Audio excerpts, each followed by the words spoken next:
देश के बात में आपका स्वागत है और मैं हूं आपके साथ Lokesh lucky Jagwani.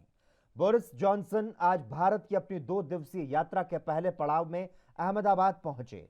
British PM के लिए एक मेगा रोड शो का आयोजन किया गया।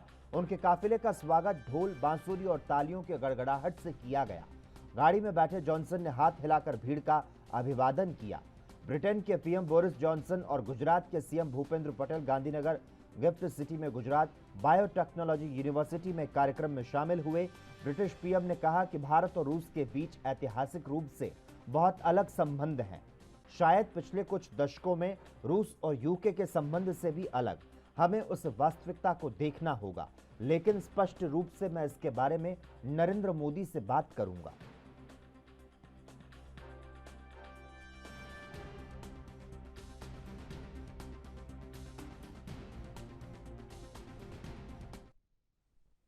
विदेश मंत्रालय के प्रवक्ता अरिंदम बागची ने आज प्रेस वार्ता करते हुए विभिन्न विदेश मामलों को लेकर जानकारी दी। उन्होंने बताया कि यूक्रेन और उसके पड़ोसी देशों में मानवीय सहायता पहुंचाने के लिए जापान ने मुंबई में लैंड करने की अनुमति मांगी थी।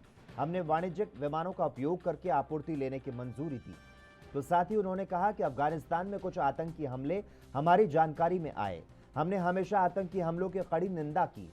हमने इस संबंध में अभी कोई बयान जारी नहीं किया। हम वहां हो रही गतिविधियों पर नजर बनाए हुए हैं।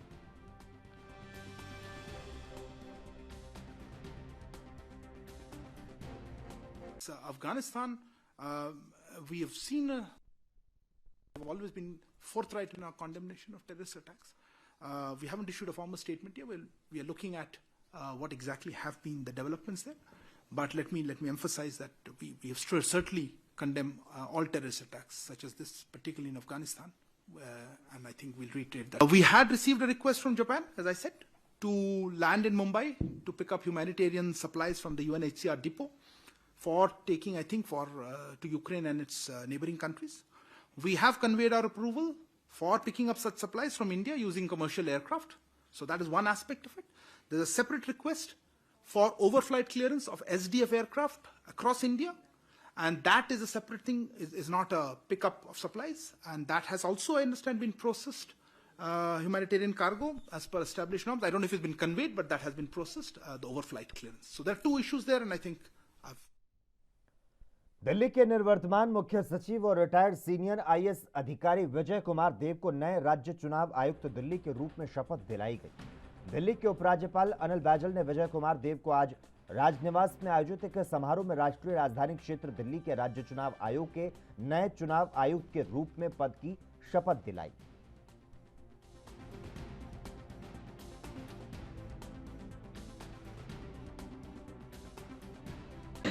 True faith and allegiance to the Constitution of India, to the Constitution of India, as by law established, as by law established, that I will uphold the sovereignty and integrity of India, that I will duly and faithfully, to to the best of my ability, the best of my ability, knowledge and judgment, perform the duties of my office. Delhi के जहांगीरपुरी हिंसा में supreme court का फैसला आ चुका है। Court ने फिलहाल यथास्थिति बनाए रखने का फैसला लिया है। आपको बता दें कि मौके पर केंद्रीय रिजर्व पुलिस बल की कल 14 कंपनियां दिल्ली में तैनात की गई। वहीं जिन लोगों के अवैध मकानों पर कार्रवाई की गई वे उसे बेबुनियाद बता रहे हैं।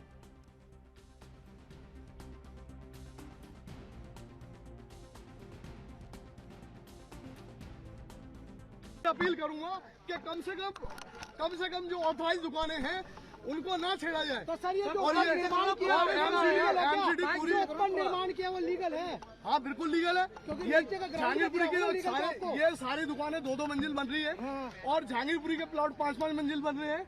तो ये जहांगीरपुरी के 7 की ही अलॉटमेंट है। ये आपको 6 बाई 4 पेपर 12.5 गज की अलॉटमेंट है। मैं आपको ग्राउंड फ्लोर की 1977 का पेपर भरते हैं, वो तो केवल ग्राउंड फ्लोर का भरते हैं ना? नहीं पूरा भरते हैं।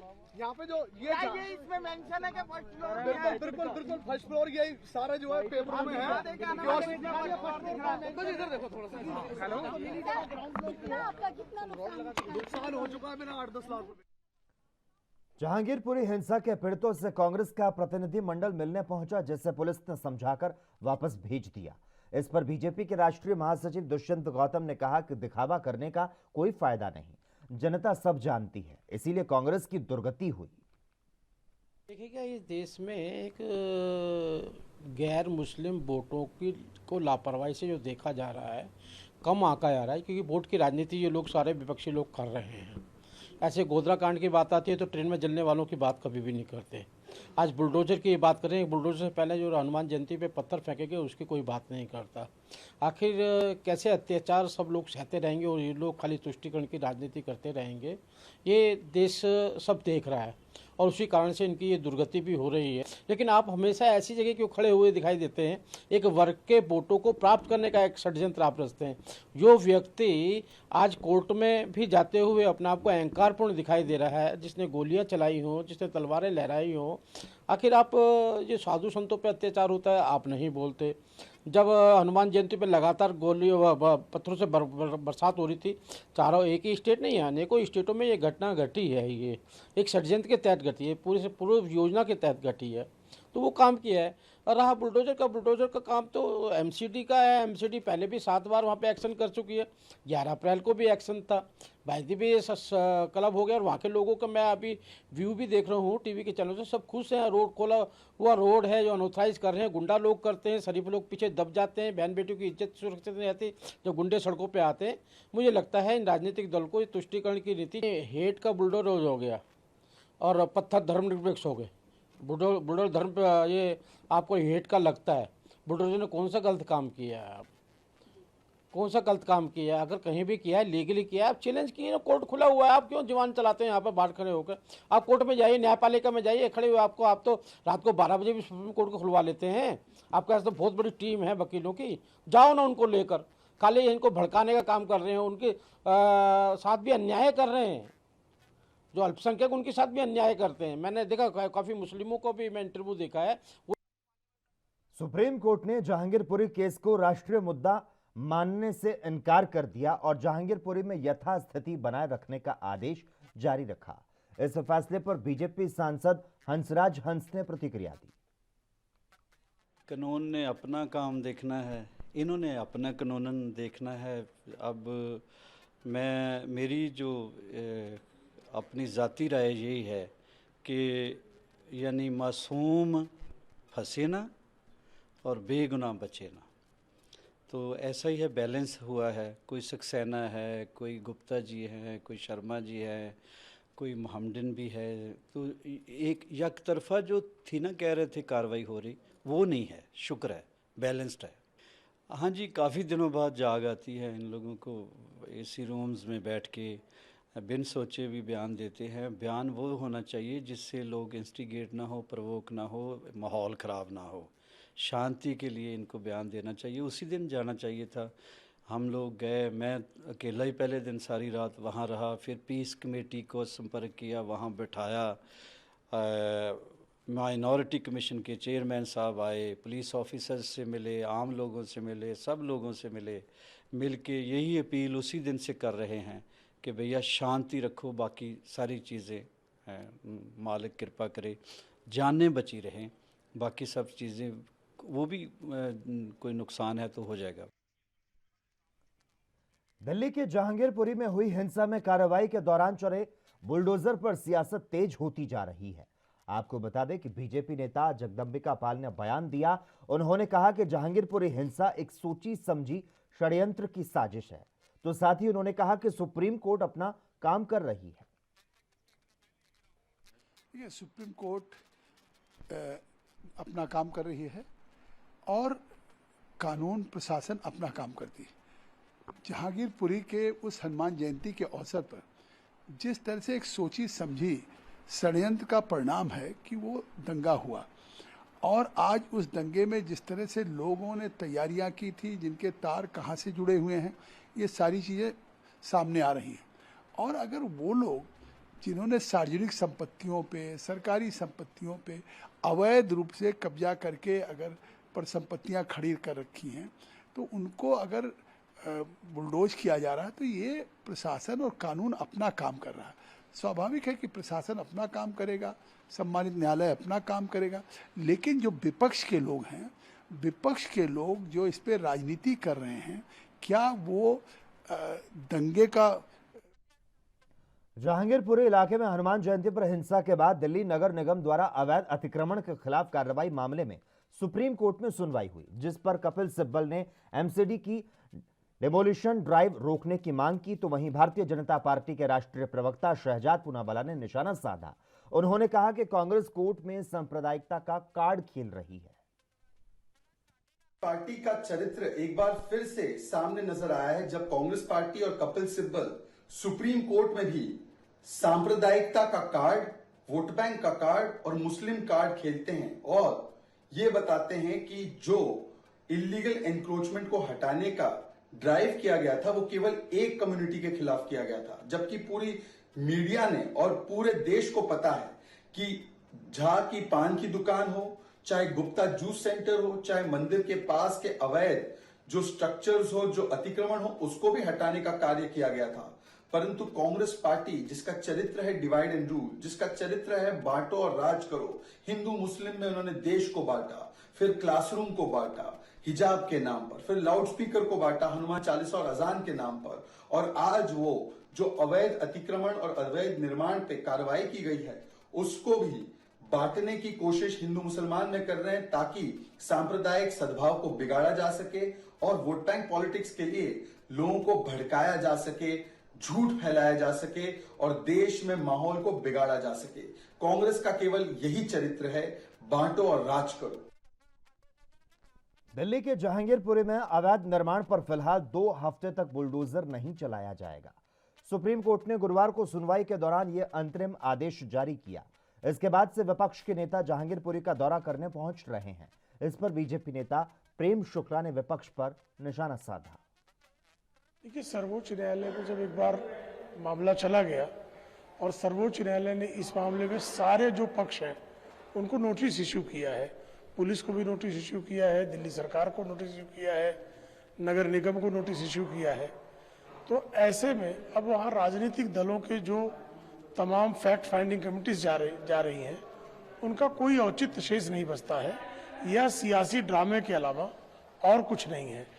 या तो उनको सर्वोच्च न्यायालय पर विश्वास नहीं है कि सर्वोच्च न्यायालय में गए हैं, वहाँ पर मामला जो है प्रलंबित है, फिर भी आप अगर फैक्ट फाइंडिंग कमेटी का ड्रामा करते हैं तो कांग्रेस समेत शेष राजनीतिक दलों को यह स्पष्ट करना चाहिए कि क्या उनको सर्वोच्च न्यायालय की प्रक्रिया पर विश्वास है या नहीं। सुप्रीम कोर्ट ने जहांगीरपुरी मामले में कहा कि अभी यथास्थिति बनी रहेगी।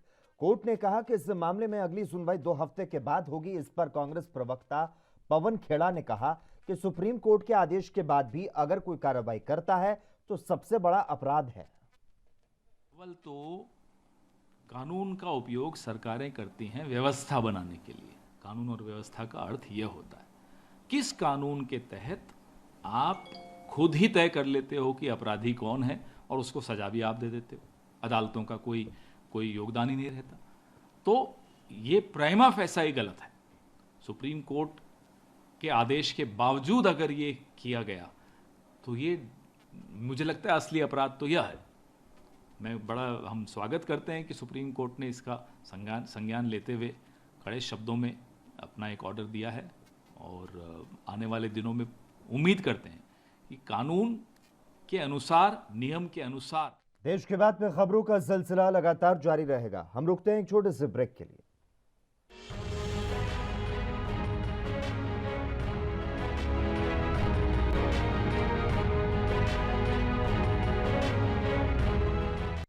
ब्रेक के बाद देश के बाद में एक बार फिर से आपका स्वागत है। दिल्ली के जहांगीरपुरी इलाके में अतिक्रमण हटाने की कार्रवाई पर सियासत जारी है। इस पर कांग्रेस नेता जेपी अग्रवाल ने प्रतिक्रिया दी। गलत बात है कि हमने कोर्ट को भी मानने से मना कर दिया। ये कोर्ट की बहुत बड़ी अवमानना है। दूसरी बात ये कि दिल्ली एक बसा बसाया शहर है और पहले भी बहुत सारी कि जो पहले अनऑथराइज्ड थी उनको रेगुलाइज किया गया, समय समय पर किया। हर पार्टी ने उसके बारे में कहा कि नहीं बस गया, उसको बसाना हमारी जिम्मेदारी है, उसको रेगुलाइज करना चाहिए। उनको सिविक एम्यूनिटीज़ देनी चाहिए। ये कहा कि हम जो यहाँ गरीब आदमी रहते हैं उनको वहीं उसी जगह पक्के मकान बनाकर दिए जाएंगे, उनको और सुविधा हम देंगे। नया सिलसिला शुरू हो गया कि आप लाओ, बुलडोजर लाओ। देखने के लिए कैसे देखते हैं उस चीज़ को? जाना चाहिए सर, और पार्टी भी जाए, कांग्रेस भी गई है। दिल्ली में कांग्रेस ने सबसे ज़्यादा जो गरीब आदमी है उनको पनाह दी। आप देखो 2000 कॉलोनियाँ पहले 1200 एक बार पास करी, 800 एक बार पास करी। नहीं, जो बस गया वो बस गया, जिसका बन गया उसे हम रेगुलाइज करो, उनको नौकरी करने दो, उनको अच्छा वातावरण दो। यही तो कारण होता है। किस लिए सरकार बनती है? लोगों को मारने के लिए? मैं समझ।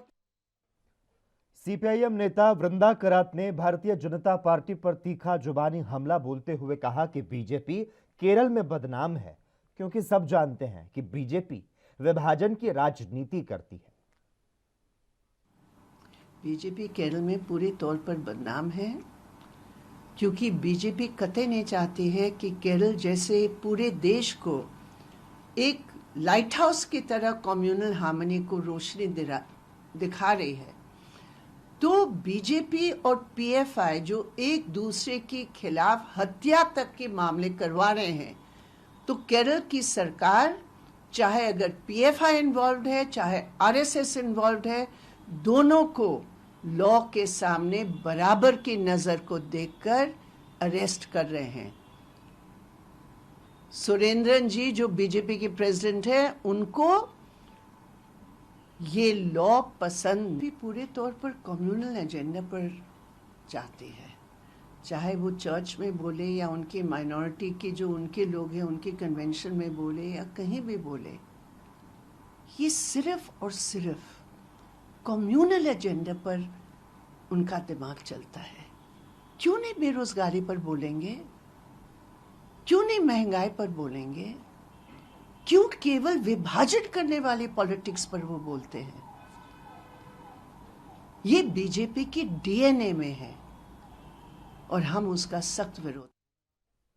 पूर्वी दिल्ली के गाजीपुर लैंडफिल में बुधवार को फिर से आग लग गई। गाजीपुर लैंडफिल में बार बार आग लगने की इस घटना को लेकर दिल्ली के पर्यावरण मंत्री गोपाल राय ने एक अहम बैठक कर महत्वपूर्ण फैसले लिए।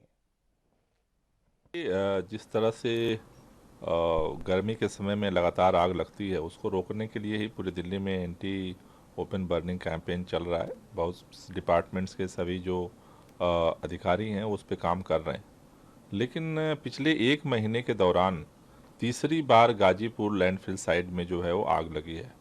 उसको देखते हुए आज हमने एमसीडी के अधिकारियों को भी तलब किया था कि आखिर वजह क्या है। साथ ही साथ हमने टेरी के, सीएससी के, आईआईटी दिल्ली के और भी जो तमाम संस्थाएं हैं, जो एक्सपर्ट्स हैं, उनके साथ भी हमने आज बैठक की कि आखिर समाधान क्या हो सकता है। काफ़ी डिटेल डिस्कशन के बाद जो अभी तक समझ में आया है कि जो लैंडफिल साइट के अंदर मीथेन गैस बन रही है, उसको निकालने का रास्ता जो है तत्काल बनाना पड़ेगा। अभी एक्सपर्ट्स ने जो ओपिनियन दी कि इस तरह का एक्सपेरिमेंट बॉम्बे के अंदर लैंडफिल साइट से जो है गैस सकिंग सिस्टम लगाया गया है, जहां से मीथेन को निकाल करके और कंट्रोल उसकी बर्निंग की जाती है। तो जम्मू और कश्मीर के बारामूला में आतंकवादियों का सफाया करने का काम तेजी के साथ चलाया गया। सुरक्षा बलों और जम्मू कश्मीर पुलिस ने एनकाउंटर में 2 बड़े आतंकियों को मार गिराया। कश्मीर के पुलिस महानिरीक्षक विजय कुमार ने बताया कि बारामूला मुठभेड़ में आर्मी के एक अधिकारी, 3 जवान और एक पुलिसकर्मी घायल हुए और लश्कर के 2 आतंकी मारे गए। 4 से 5 टेररिस्ट छिपे हुए।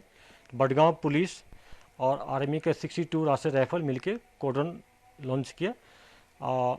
जब अर्ली मॉर्निंग लगभग 3:40 में सर्च शुरू हो गया तो अंदर से फायरिंग आए, हमारे जवानों ने रिटेल्ट किए। इनिशियली फायरिंग में आर्मी के एक ऑफिसर, 3 जवान जख्मी हो गए, उसको हम लोग हॉस्पिटल ले गए। फिर फायरिंग चलते रहा और आज मॉर्निंग में पुलिस का एक जवान जख्मी हो गया है और अभी तक में 2 लश्कर तैयबा के टेररिस्ट मारे गए हैं। अभी ऑपरेशन चल रहा है हम लोग के खबर हिसाब से। हिमाचल के शिमला में नगर निगम शिमला के चुनाव हिमाचल की सत्ता की कुर्सी का सेमीफाइनल माने जा रहे हैं। ऐसे में एक और बीजेपी जहां नगर निगम और विधानसभा चुनावों में रिपीट का दावा कर रही है, तो वहीं दूसरी ओर कांग्रेस का आरोप है कि 5 सालों में बीजेपी एक भी नया काम नहीं कर पाई।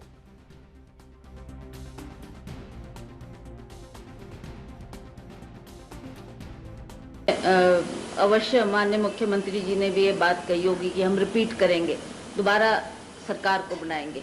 पर जब हम लोगों के दरबार में जाते हैं, लोगों का आवाज सुनते हैं, लोग भी यही कह रहे हैं कि 4 सालों में, अब तो 5 साल होने को जा रहे हैं, 5 साल में कौन सी ऐसी उपलब्धि है जिसको मद्देनजर रखते हुए आप लोगों से वोट मांग रहे हैं। तो हमें नहीं लगता कि कोई ऐसा बड़ा कार्य बीजेपी के कार्यकाल में हुआ हो जिसके लिए इनको श्रेय दिया जाए। दूसरी बात यह है कि इन्होंने जो पिछली सरकार के द्वारा, और खास करके जब माननीय वीरभद्र सिंह जी मुख्यमंत्री थे, उन्होंने कई काम शुरू किए थे जिसका विधिवत रूप से उद्घाटन नहीं हो पाया। तो इस सरकार ने ज्यादातर उन्हीं कामों का विधिवत रूप से उद्घाटन भी किया है, और पैसा भी पिछली सरकार ने दिया था, और ये जो भी काम इन्होंने लोगों को अर्पित किए हैं वो पिछली सरकार के द्वारा किए गए। लोग भी जानते हैं इस बात को। तो हम तो बार बार उनसे ये प्रश्न करते रहे कि आप बताएं आपका क्या योगदान है, आपने क्या किया। जैसा अभी यहाँ पर कहा गया कि बेरोजगारी का एक बहुत बड़ा प्रश्न है, महंगाई का एक बहुत बड़ा प्रश्न है हमारे सामने। इसके बारे में ना माननीय प्रधानमंत्री जी चर्चा करते हैं, ना इस विषय पर कुछ कहा जाता है। और जबकि आप देखते हैं, पिछला जब हमने चुनाव लड़ा था, तो जब मोदी जी चुनाव मैदान में थे तो वो बार बार कहते थे, आपको याद होगा सभी पत्रकार बंधुओं को, कि वो गैस का सिलेंडर सामने रखकर ये कहते थे कि इसमें, उस वक्त स्मृति ईरानी जी भी आई थी और स्वर्गीय सुषमा स्वराज जी भी आई थी, और बार बार लोगों से कहते थे कि पहले इस सिलेंडर को आपने। और इसी के साथ ही देश के बाद में बस इतना ही। तमाम अहम खबरों के लिए आप देखते रहिए ANB न्यूज़।